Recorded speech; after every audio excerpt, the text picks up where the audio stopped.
Hello. Thank you for joining us. This is Brave New History. We're here with Robbie Tulip. Hi, And Alan. hello. Thank you so much. And we're talking about climate change, where we're headed, and, the need for doing some things, maybe uh, terraforming Earth to make, you know, uh, what do we want to say? All the systems that work together on Earth, so we're not headed towards ecosystem collapse, and facing reality on that climate change is real, and there's some things we can do to it, or do for our planet, besides simply um, reducing our carbon emissions. So, have I summed that up reasonably well?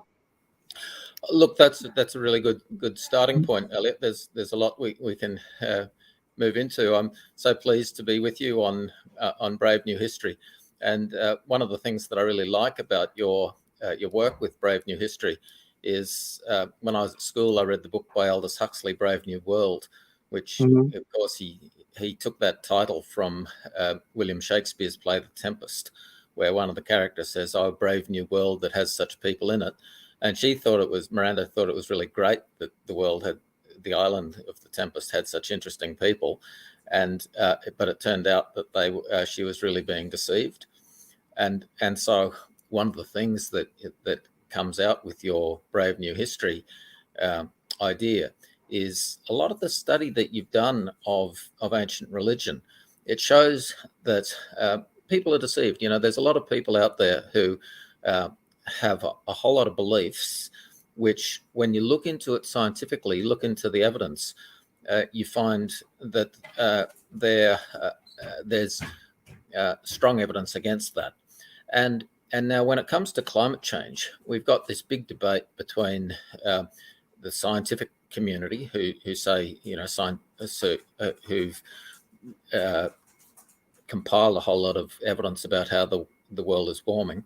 Then there's the climate deniers, and the denial of climate change. It's a really growing thing of Mhm. people who just want to reject the evidence.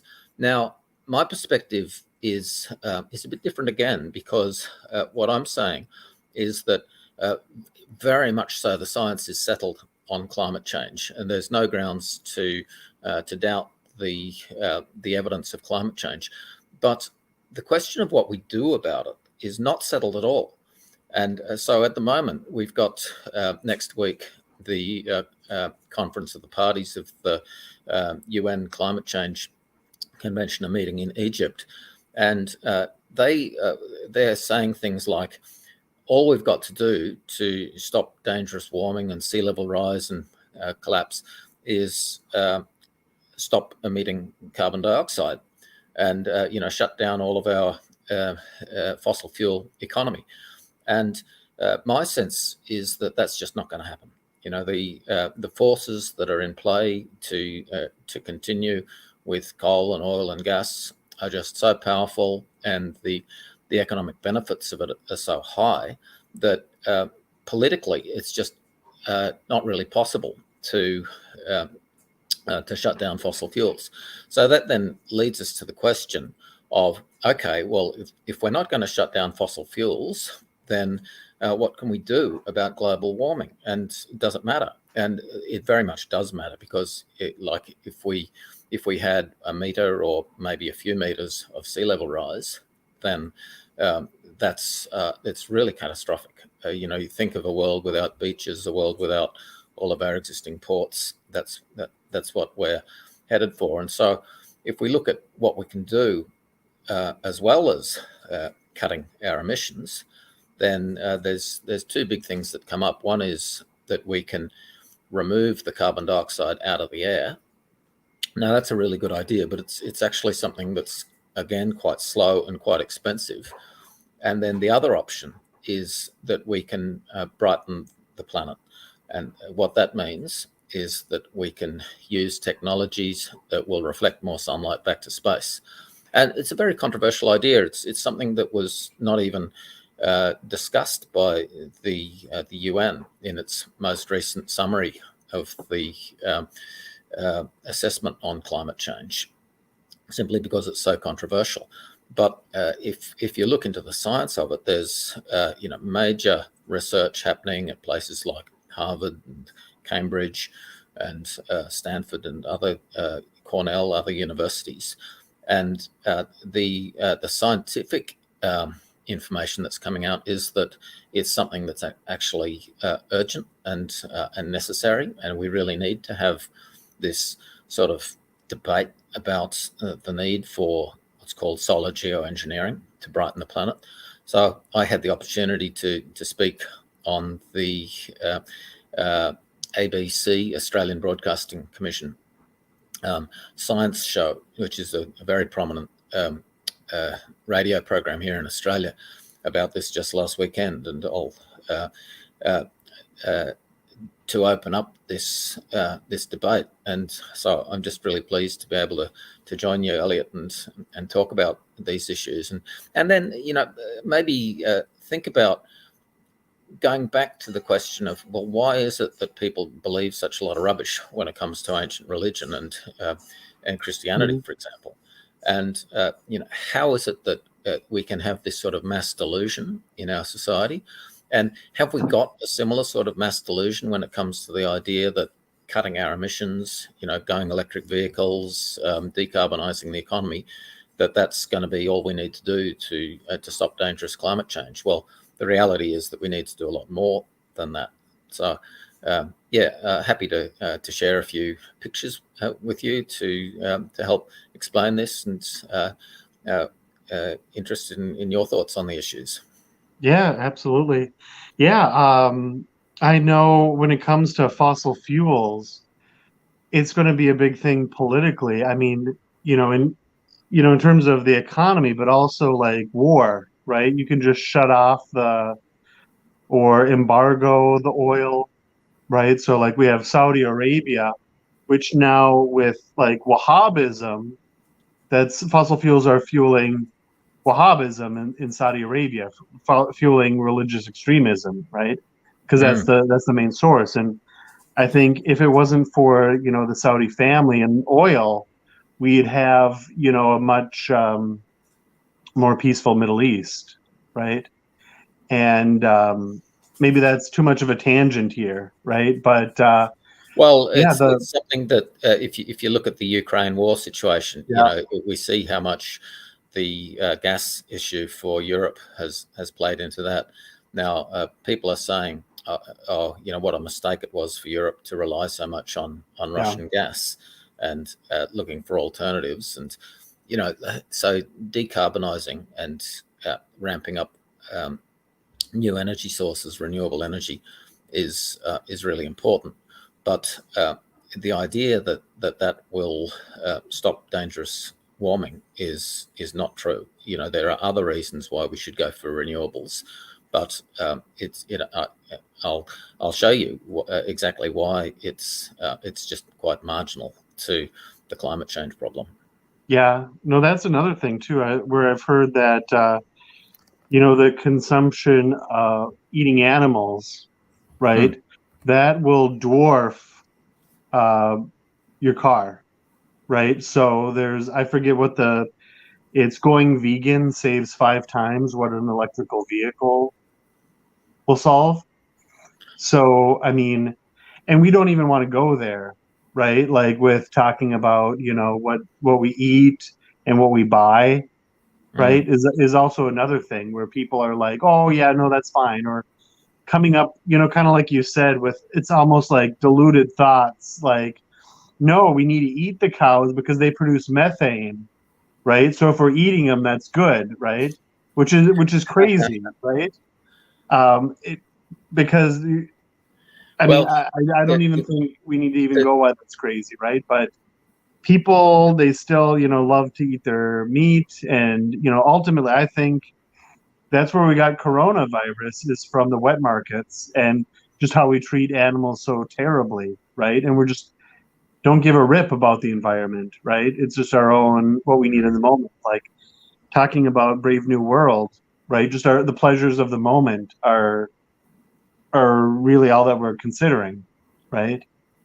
By and And large, that's the popular view, and so what it means is that the idea that changing our personal footprint makes much of a difference to global warming is not really true. It really doesn't make much of a difference whether you continue to drive uh, a, a gasoline fueled vehicle or continue to eat meat.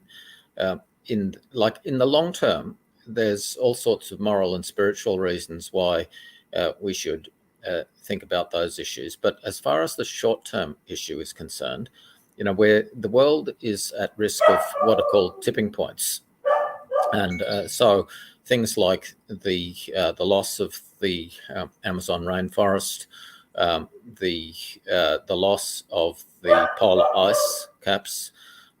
These have the risk of creating just massive changes to our planet, which could destroy our food supply and could create millions of climate refugees. And so we need to think about climate in terms of security. It's not just a sort of optional interest. It's actually something that directly affects our safety and our prosperity and stability of the planet. So what I might do is show you a couple of slides, if that's okay. yeah, absolutely. So let's see. I'll go to. I'll just go back to. I hope my dog's not too noisy. Okay, so if I go to share screen, and now let's see, what am I looking for? There we are. This is. Can you see that? Why we need to brighten the planet? I don't. Oh, okay. I'm sorry. I've done it wrong. Just give me a minute. Sorry, I need to press another button. Yeah, no worries. Okay, so I go here and I hit share. That's what I had to do.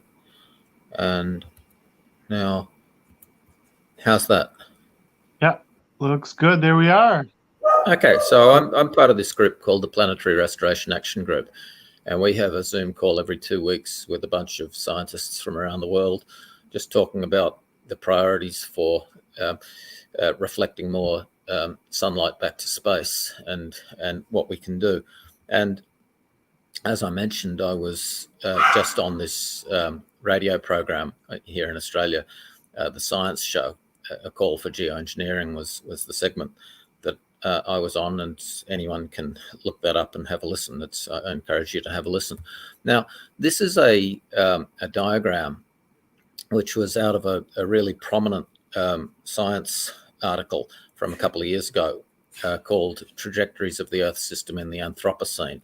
So, what it means is that back in the Ice Age, so here's time, and there's temperature from cold to hot, and stability is the vertical axis. So you've got three axes. So there used to be 2 miles of ice sitting on top of North America, like the ice from the North Pole created Long Island like a big bulldozer. And then when things started to warm up in the Holocene about 10,000 years ago, as we changed the planet, we got hotter and hotter until we reached this point. And so here we're at like a fork in the road, and we can either choose to go over the threshold, like over a waterfall, into what's called a hothouse Earth, where it would be very difficult to climb back out of that, and it would also just create a lot of extinction and a lot of destruction. Or we can change our system with what's called Earth system stewardship and get back to a stabilized Earth. Now, the question is, how do we do it? If we continue with business as usual with no change, then we're headed for a hothouse Earth, something like 4 degrees temperature rise, and then all sorts of tipping points kick in. Now, if we just focus on cutting our emissions, the trouble is that we're still going to get into the hothouse. It'll just take a little bit longer, but will still happen. Then the next thing that we can do is we can remove greenhouse gases. Again, it's a bit like you're probably a skier. I don't know, Elliot, but if you imagine you're at the top of the ski lift and you go down a black run and you're not very experienced and you think, oh, whoops, I'm going to climb back out. Well, it's not very easy to do. But if we just remove greenhouse gases, then we're likely to slide down into this hot house. So the final thing is brightening the planet. And that means using technologies like brightening the clouds in the oceans, marine cloud brightening, or a range of other technologies, including copying the effects of volcanoes, which cut the temperature. So those are the options that we've got, and really we need to look pretty urgently at brightening the planet in order to achieve the stabilized Earth. So it's like we're in a canoe and we're headed for a waterfall, and we've got the option of business as usual or greenhouse gas removal, in which case we still go over the edge, or brightening the planet if we want to have a stable human civilization into the future. I'd like to explain this scientific diagram because it might look a little bit confusing at the start, but what it shows is that this grey area is how much carbon dioxide has heated up the planet, and it's called watts per square metre. And so since 1750, we've gradually been adding more and more carbon dioxide, and it's we're now up around this 2 watts per square metre. And the interesting thing is, so if we wanted to get rid of this extra 2 watts per square metre that we've heated the planet, then the amount of carbon dioxide that's done that is the best part of 1 trillion tons. That's like 700 billion tons of carbon dioxide that humans have added, which is a lot. You know, it's getting rid of 700 billion tons of carbon dioxide. It's going to be very expensive, very slow. Now, the other option is, as I've said, this brightening the planet. Now, this is a scientific paper that just looked at the example of stratospheric sulfur geoengineering. And what they said is that if you added 15 million tons of sulfur dioxide to the atmosphere every year, then you could achieve the same result, practically almost, as removing all of the extra carbon dioxide that we've added since the Industrial Revolution. And it would cost about way below 1% of what the decarbonisation would cost. So there's another paper. I won't go into the detail of it, but what it does show is that if we had a target of a temperature rise of just 0.5 degree, which is below where we are now, then we would need to add about 30 million tons of sulfur dioxide to the atmosphere every year. So this is the sort of scientific research that's going on about what are the practical ways that we could stop global warming and get back to a stable climate. This is a diagram I made of to show that cutting emissions isn't enough. So that's the historic emissions, how much we've added to the air over the last 200 years. And this is all causing committed warming. It's going to stay in the air for the next 1,000 years unless we remove it. And if we compare that to our annual emissions globally, then that's 15 gigatons or so of carbon, which is also about 45 to 50 gigatons of carbon dioxide. The Paris Accord, it said, okay, let's all agree to cut our emissions. What they actually agreed was not to cut emissions, but to increase. And they said the effect of the annual pledges of all the governments would be by 2030, we'd be adding an extra 16 gigatons of carbon to the atmosphere. And so it's what's currently being done by governments is not working. We need to look at a different approach. And just showing over the next century the expectation of how much we're going to emit.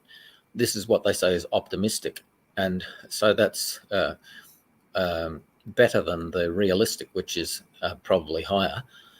So the prospect of actually cutting emissions is really very low. And this is a nice picture. It just shows how much CO2 was in the atmosphere since 10,000 years ago. And you can see it was very stable until the Industrial Revolution. This is what's known as the hockey stick, when CO2 took a sharp turn, and we're now up here at 420. We're actually up around here if you add in methane and the other greenhouse gases. And so it was stable, and now it's unstable. And, some people say we could get to stability just by going for net zero emissions. Well, it's not true. Do you think balancing a plate on a stick is stable? It's not. But that's the sort of stability that you would get if you just went for net zero emissions and said that we were fine at staying around here. We really need to do something to cool down the climate. And so to get to climate stability, we need to cut emissions much faster than either remove greenhouse gases much faster, or brightening the planet with solar geoengineering. So this is our group, the Planetary Restoration Action Group, has produced this quite complicated diagram, which shows that if we have solar radiation management, especially refreezing the Arctic, then we could get back to a stable sea level rise without the risk of methane coming back and getting back to normal weather. What I might do, I think, is stop sharing at that point, because that's a lot of information to hit people with, Elliot. But it just sort of illustrates some of the thinking that's out there about how we really need a paradigm shift in our thinking about climate change. And what I've found really distressing is that this sort of information is not really being discussed in the media. So I was so pleased to be able to speak on the Science Show on ABC Radio, but I really don't hear this sort of argument that I'm presenting expressed by anyone else. And I'd love to be able to just engage in a conversation with some of the leading climate people. But what they tend to say is we're in a war against the fossil fuel industry, and anybody who says anything other than cut our emissions is on the side of the fossil fuel industry.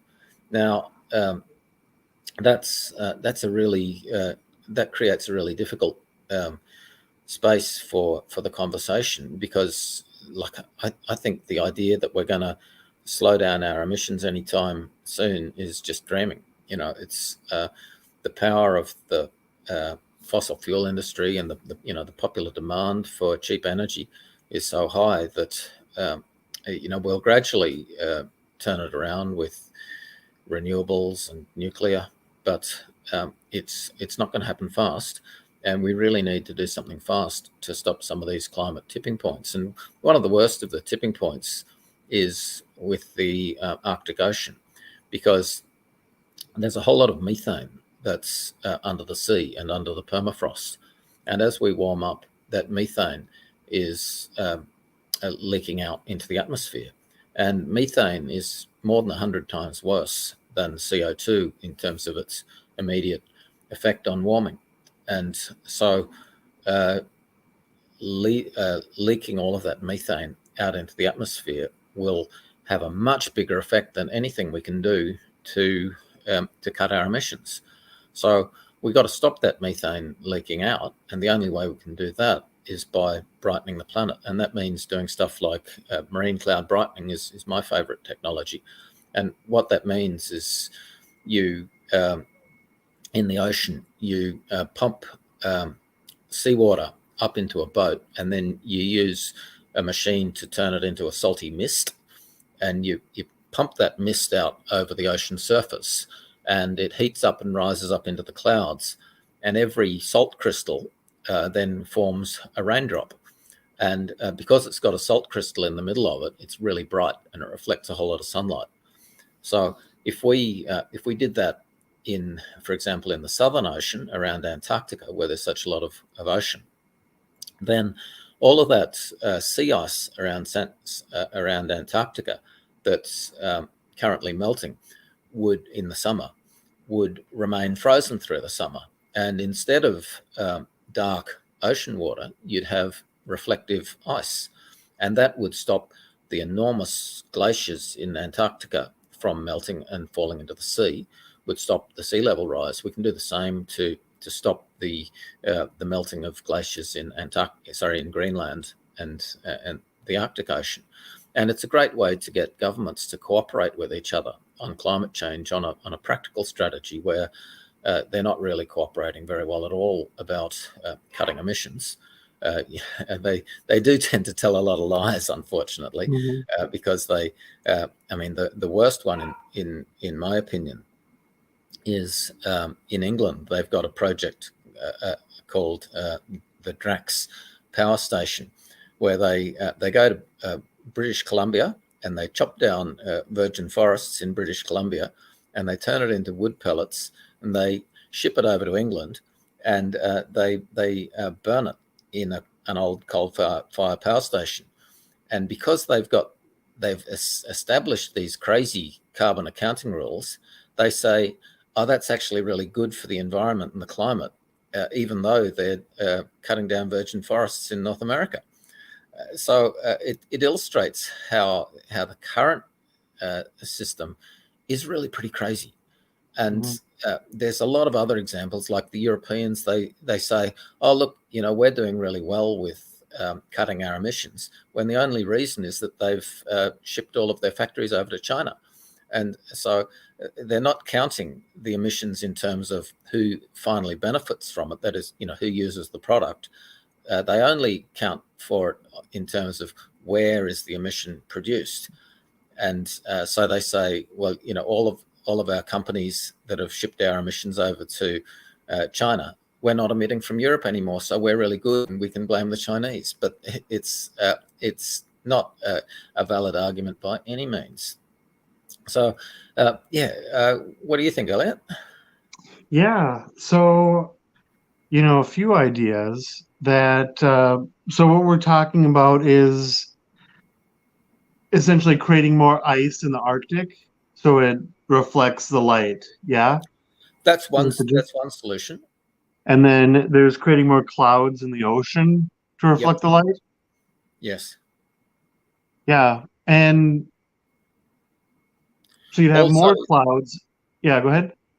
I was just going to say the most well-known one is copying volcanoes. So when Mount Pinatubo in the Philippines erupted 30 years ago, it cooled the planet by 0.5 degree. And that got people thinking, well, how did that happen? And how can we copy that, mimic that natural process?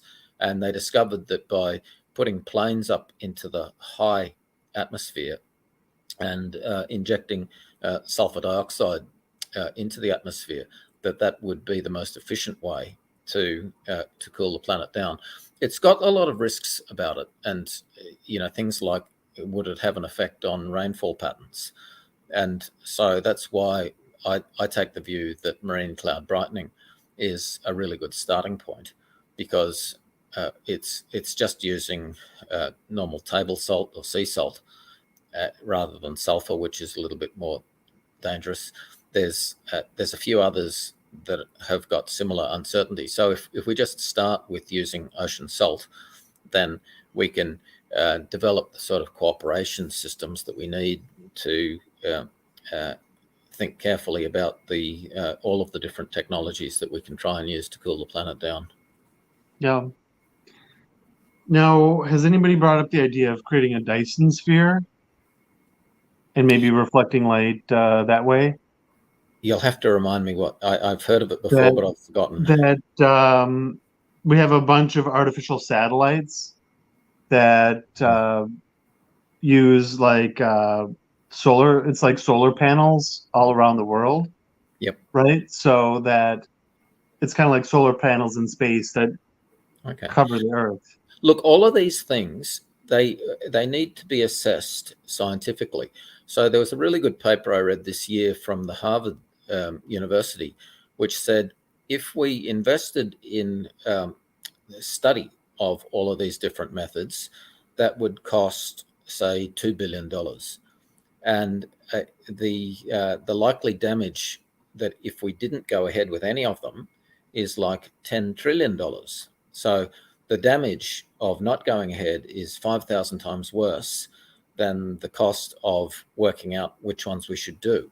So that's that sort of cost benefit ratio ought to be like a no-brainer for people, but Yeah, it's not. People still say, well, we just prefer to take the risk, and we'll live with the $10 trillion worth of damage. I mean, you've probably got friends who were affected by Hurricane Ian in the US just last month, and that cost $100 billion. Now, if we tried marine cloud brightening in the Atlantic Ocean, then we could cut all of those Category 4 hurricanes down to Category 1 by cooling the ocean surface temperature.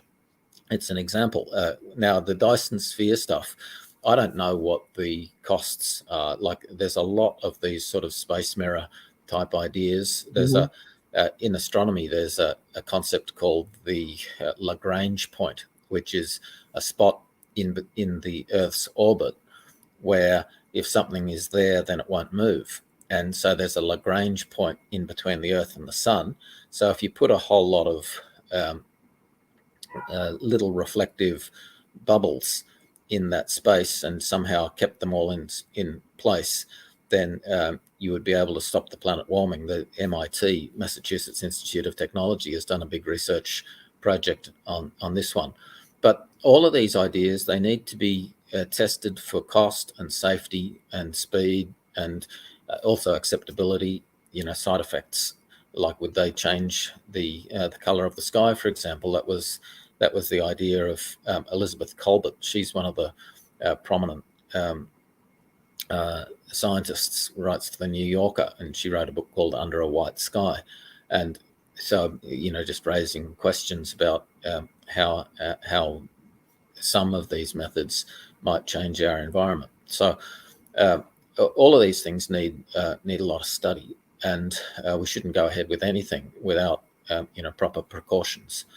And so I don't know about the Dyson sphere, but it's just one of the numerous ideas that's out there that needs to be tested up. Yeah.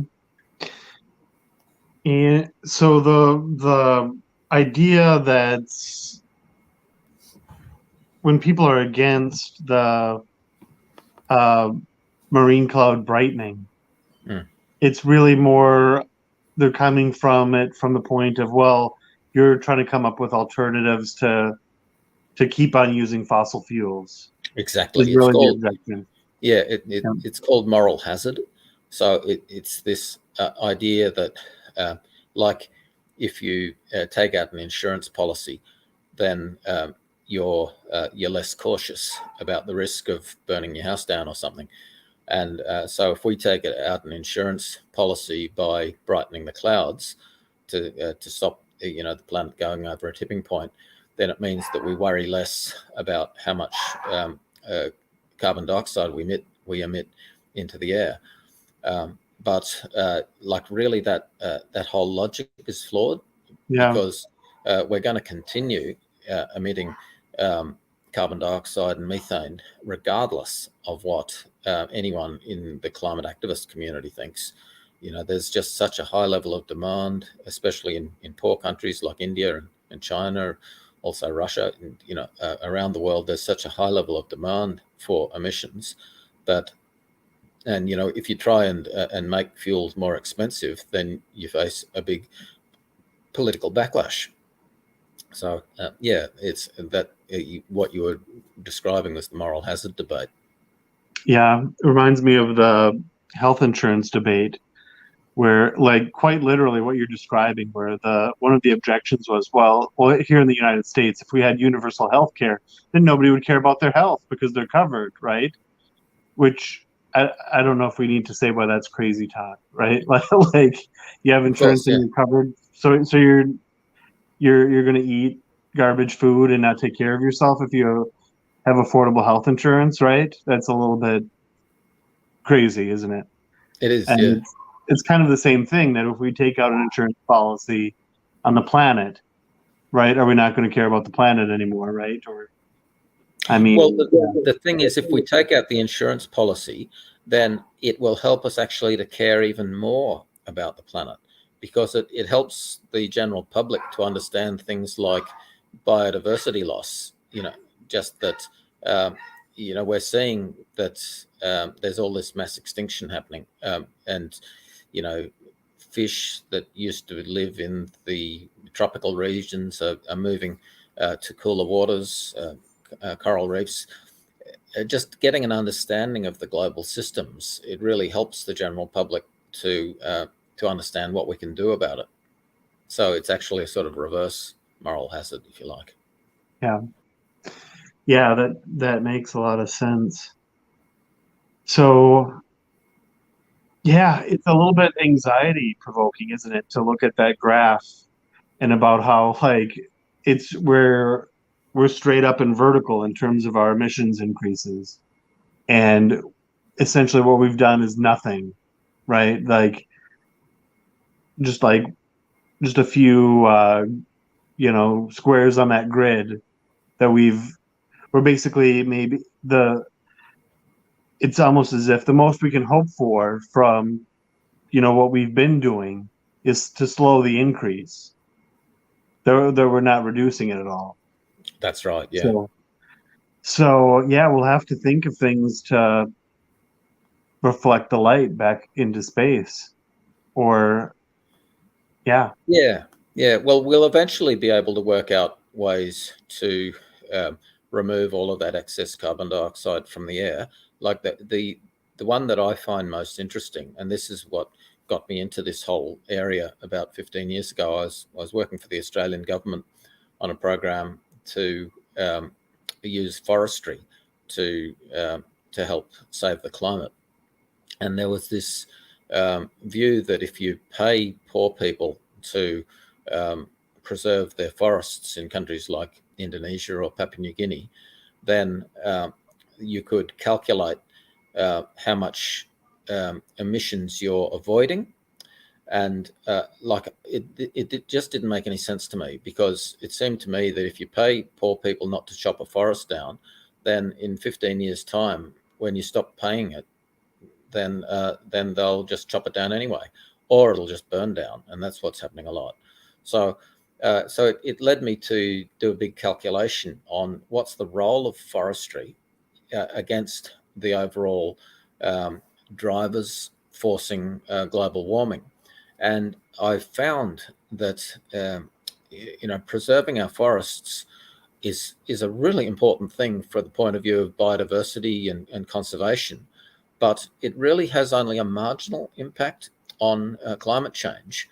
And whereas if you looked at growing seaweed on bulk, say there was one scientific paper that said if we grow seaweed on 10% of the world ocean, then we could prevent global warming. And so it just illustrates that there are these other ideas out there about ways to address climate change. So that's how I got into this whole issue, and it just led me to ask, well, what are the most efficient ways that we can address this problem? yeah. And let's say we go forward with marine cloud brightening. Do we have any projections on what that would look like if that would do it for us, or are we still in trouble if we kind of throw everything we have at it?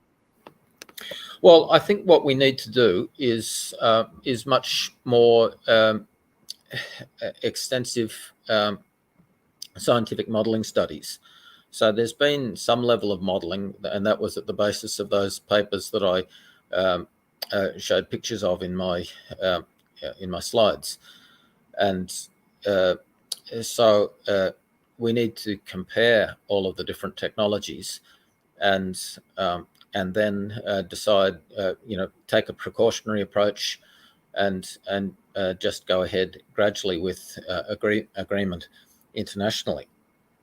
Now, it could be, so Australia's already started with marine cloud brightening for the Great Barrier Reef, and because one of the big problems is called coral bleaching, and that is with the rising water temperature, the coral just tends to expel its plant matter and die.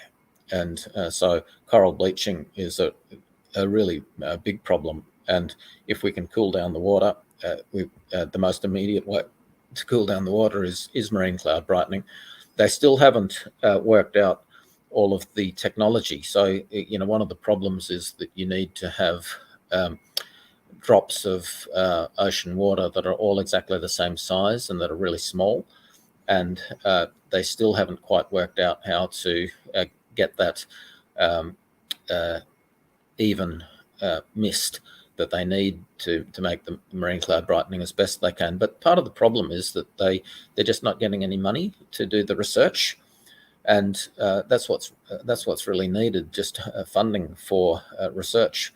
And the problem is that the governments are saying, hey, but we thought that cutting our emissions was all we need to do. So why don't we just double down on cutting our emissions? So there was a paper from the World Meteorological Organization a couple of months ago that said, okay, all we need to do is speed up the current rate of emission reduction by 7 times, and then we'll be fine. And it had a really nice forward from the head of the UN, Mr. Gutierrez. And I thought, how completely absurd is that? Because we've got other people saying, well, if you want us to cut our emissions, you can just go and get stuffed. And so you've got this, cognitive dissonance, I suppose, just a really extreme diversion of thinking between the opposing sides on the topic. And so it just illustrates we really need some new thinking. But I'm interested also, Elliot, in I know a lot of the people who watch Brave New History have quite an interest in religion, and as I do too. I've always, but I've always taken a very empirical approach. I've never just believed stuff because that's what people told me. I've always said I want to study the evidence and validate what people have said, and that led me to down this path, as we've discussed previously, of just seeing that everything in the Bible pretty well can be really seriously questioned in terms of its factual accuracy. And so don't take anything in the Bible for granted as being true. I mean, you can say, yeah, sure, Pontius Pilate lived in, he was the Roman governor or whatever in Jerusalem. But beyond that, it's really very hard to find anything that you can be confident about. And yet you've got billions of people through history who said, oh yeah, this is gospel truth. This is all accurate. And so the capacity of our species to accept a mass delusion is really very high, and it's something that's been the case, I fear, with climate change. And so we need to exercise a bit more skepticism and suspicion about what we're being told. And it's not about saying that there's a conspiracy. Like, I'm not suggesting we should get into any form of deliberate conspiracy theories. It's just that it's like there's all of these concepts like path dependency and motivated reasoning. Great book by Daniel Kahneman, Thinking Fast and Slow. You may have heard of. He was a Nobel Prize winner in economics, and he just pointed out that our psychology is really very flawed. And so whether it's religion or climate change or anything, mass thinking is just really prone to deception. We've got this Brave New World type of thinking where we take the path of least resistance and we accept all sorts of nonsense that we get foisted upon us. Yeah. It's interesting about like the parallels with, a critical understanding of religion and climate change, that it's just such a, how do we want to say it? You don't really want to challenge it, right? That there's just, what we're doing is just fine. There's, you just have to believe it and focus on something else, right? And yeah, to get people, I mean, it's a bit pessimistic where a lot of people don't even believe it's happening. What can you do, right? Where it kind of reminds me of Superman, right? Where Krypton, they were headed towards there was serious problems with the planet, and nobody did anything or really wanted to believe it, and then Krypton explodes, right? And it's kind of the same idea, right? Where we're just comfortable believing what we want to believe and don't want to see the problem, right? Where it's almost like you really should take care of this. Oh, but there's other things we have to worry about, right? Like, even day to day, like I should really clean out my refrigerator, right? But and if you don't take care of it, it's just going to get worse, right? And everything is just going to go crazy. But we're thinking about that on a global scale, right? Where we don't really want to take care of it. And Leonardo DiCaprio just had that movie on Netflix last year about the comet that's heading for the Earth, or an asteroid, and he tries to get on TV and explain to people the problem, and they just ignore him. And it's really quite similar to the climate change situation, and that was the parable that he was trying to illustrate in the movie. And we've got similar things in religion, I would say. Like there's a couple of lines in the Bible that really pick up this theme quite well. Like in the Apocalypse, the book of Revelation, one of the lines that's not so well known is that the wrath of God is against those who destroy the earth.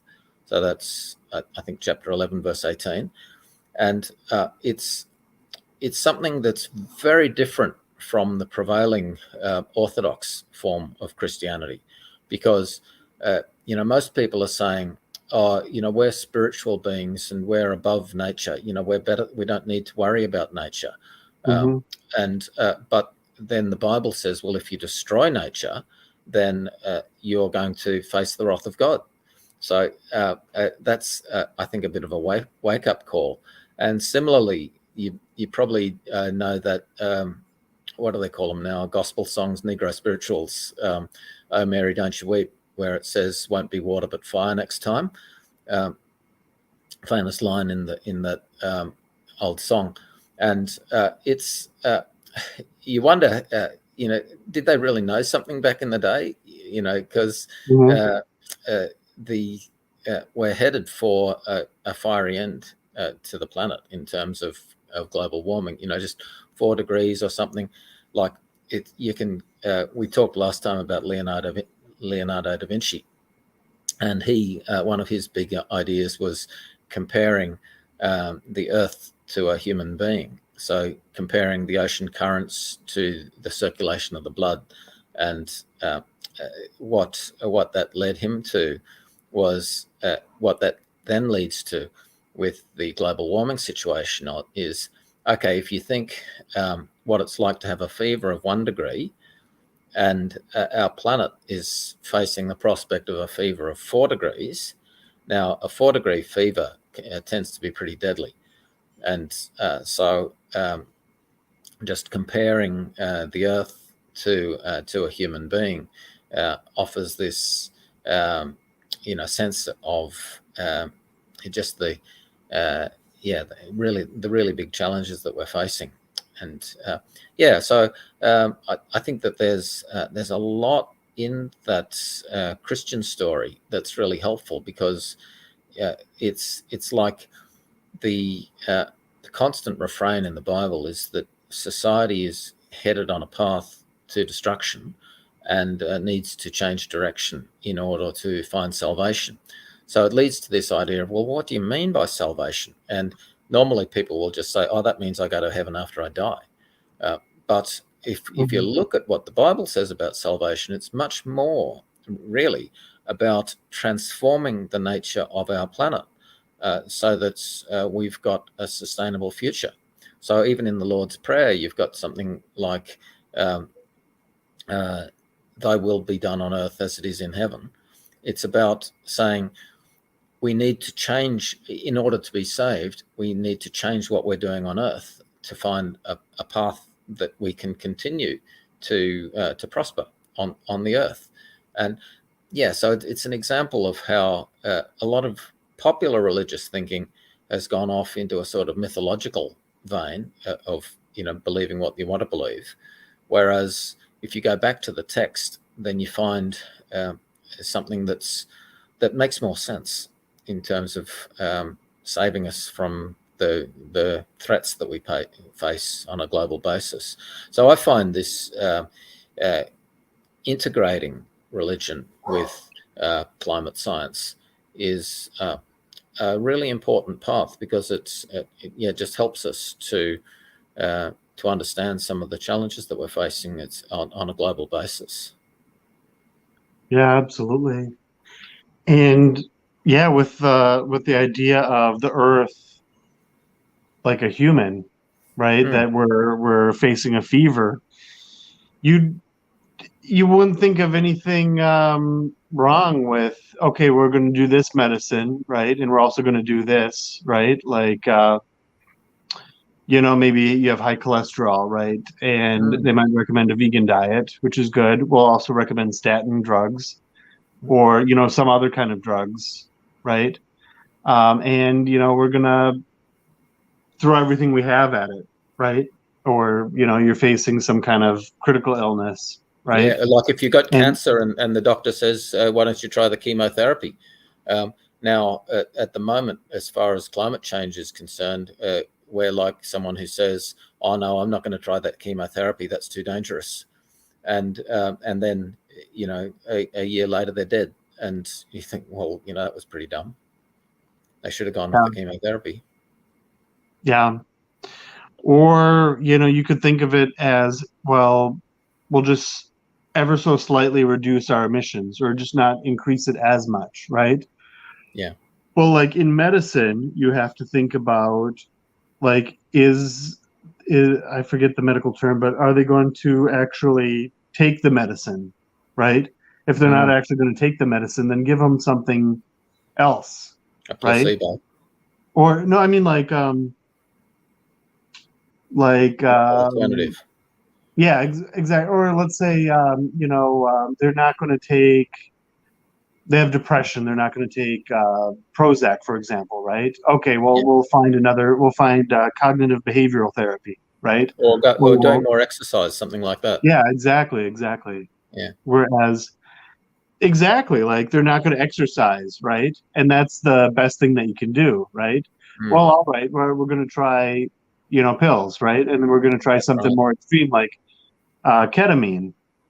We'll give that a go, and then then they maybe can take off with exercise, right? But it seems like in climate change, we're maybe just only thinking about carbon emissions, which I mean is Yeah. great if we can reduce that massively, right? But are we going to accept that as a form of treatment, around the And the globe? answer is no. Yeah, Like, yeah, that's the trouble. People won't accept it. yeah, Like you people imagine that it'll be acceptable, but then any government that tries to implement it will just get tossed out. Like yeah, the combination of popular anger at cost of living effects, together with the vested interests from the big companies, mhm, it means the idea of getting enough political power in order to cut emissions is is very challenging. And then they tell lies too. We've got this situation at the moment here in Australia where the government is saying if we only switch our cars to electric, then we'll make a significant contribution to keeping global warming below 1.5 degrees. And I just think, on what planet is that on? It's when you look, the trouble is that their analysis just deliberately leaves out a whole lot of stuff. They've got motivated reasoning. They're wanting to put the best possible spin that they can. It's like the UK government saying, burning forests from British Columbia is good for the climate. It's just complete nonsense when anybody looks at it objectively and independently. But you can see how they've got themselves caught up in this motivated reasoning that just leads them to delude themselves and delude the public. Yeah. Yeah. So definitely I wanted to consider it and get the dialogue. I wanted to mention, Elliot, one of your previous guests is Ralph Ellis, and really interesting person, but I think pretty mistaken on climate change. When he says that I'm not sure exactly what he says, but he gives the impression of suggesting that global warming doesn't really matter. It's not a big deal. But he co-wrote a really superb scientific paper back in 2016 about related topics, which is how the ice age has changed. And what he proved in that paper was, or argued, I should say, rather than proved, was that the main thing that caused the 100,000-year cycle of the ice age was the brightness of the planet. And because what happened was when the ice age got really deep, trees started to die, and a whole lot of dust came up as a result of all the trees dying, and the dust covered the ice, which then warmed the planet up. And so systematically, when the CO2 level got down to like 180 or 200, that's too low for trees to survive above a certain altitude, and so all the trees died, and the planet suddenly warmed up again. So what it's showing is that albedo, which is brightness or reflectivity, is actually the main lever for climate change. So, the idea that we can change the climate by changing the CO2 level, it's a bit like pushing on a string. It's just not going to work. Whereas if we say we can change the climate by regulating the albedo of the planet, that is, by making the planet brighter. So if we do things like marine cloud brightening first up, and then a bunch of other ways like adding more ice to the North Pole, then we can really quickly change the temperature. And the benefits of that is that it stops sea level rise, which threatens the homes of 1 billion people who live close to the waterline. It can stop biodiversity loss. It can stop extreme weather. Like, that's such a major thing. Like, we've got these things now called atmospheric rivers, where one of the cities in Australia, Lismore, has just been totally smashed by because the ocean is so hot now. The rain just kept on coming, and so they got a 16-meter flood when they'd never had more than a 10-meter flood before. And so suddenly you've got thousands of people in Lismore and other cities who are just having to move because their old home is no longer viable. But it's this thing that if we use the geoengineering technologies like marine cloud brightening, then we can mitigate this extreme weather. And that's what we really need to do. So, yeah, I hope that sort of shift in thinking will get a little bit more traction. Yeah, absolutely. Yeah, especially with, I don't think we have any idea how dire things are as far as climate change. So, I mean, just throwing everything at it, with marine cloud brightening. There's a lot of uncertainty. Yeah, you're right about we don't know how bad things are. And so, for example, there's been a lot of the analysis, the models say, say, for example, they might say sea level is going to rise by 0.5 meter over the course of this century based on all of the factors that we can explain. But then what about if there are some factors that we don't know about? What about if there's things that we can't explain and we suddenly find, oh, whoops, the sea level's gone up by 5 meters. Oh, what a shame we didn't do anything about that.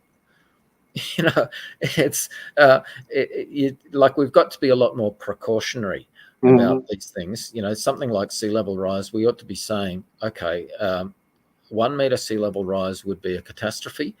5 meters, and we know that there's enough water in the polar ice to raise the sea level by 70 meters, and but even 1 meter would be terrible.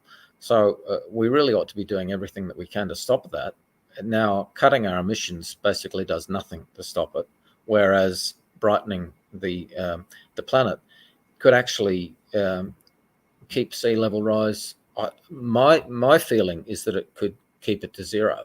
There's a lot of scientists who say we've already got so much committed warming that we can't possibly keep sea level rise to zero. But my view is that if we exercise the geoengineering technologies, regulate the atmosphere with brightening technologies, then I believe that it should be possible to hold sea level rise to zero. Whether that's true, I'm not sure, but it's certainly much better than just praying and hoping for the best with emission reduction. Yeah. And so, one question with, and I know we should be wrapping it up here. Yep. But with sea cloud or with the Marine cloud cloud brightening, brightening. yeah, marine cloud brightening, is it just one and done? Like you create the clouds, and then if you cut off the machine, there's no more clouds. So, but it's not like a self-feeding process, right? No, it's not self-feeding. It's something that would need to be done in perpetuity. And so there's a range of technologies with different costs, because as soon as you put the salty mist up into the clouds, then over the next week or so it'll form rain, and that salt will fall back down into the ocean. So if you always want to have more salt in the atmosphere, then you've these catamaran vessels that the engineer Stephen Salter at Edinburgh University has designed. He just proposes these automatic vessels that are just steering around the ocean, and they're targeted to the spots where they're most needed. So, for example, we've got this El Nino and La Nina patterns that cause droughts and floods, and they're caused by anomalies in the ocean surface temperature.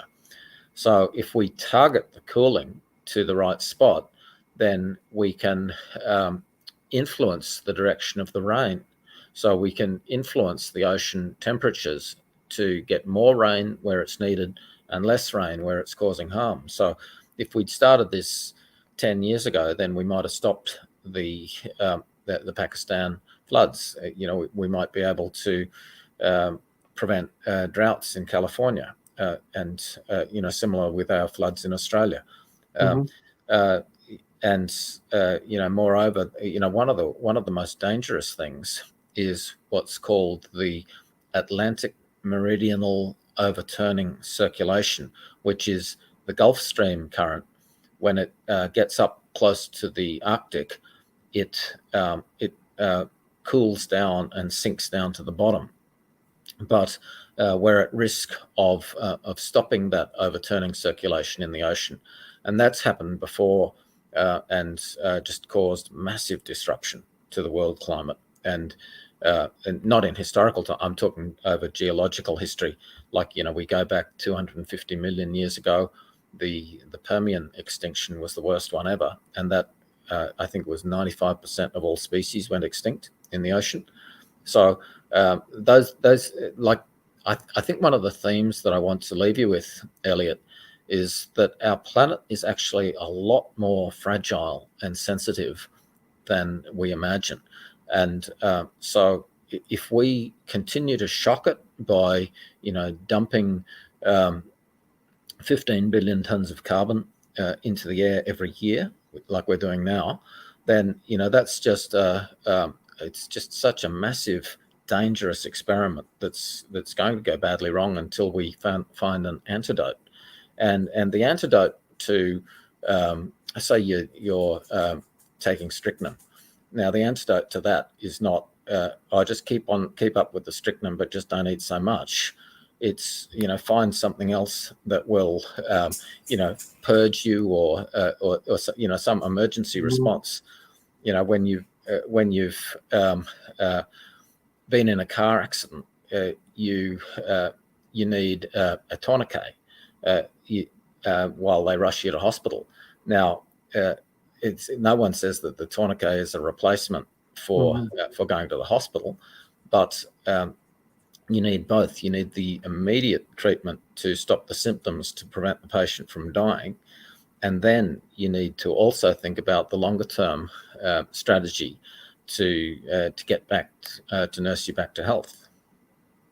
Yeah, that's a good analogy. That's that's kind of better than my medicine or cancer or depression analogy. Yeah, like a tourniquet.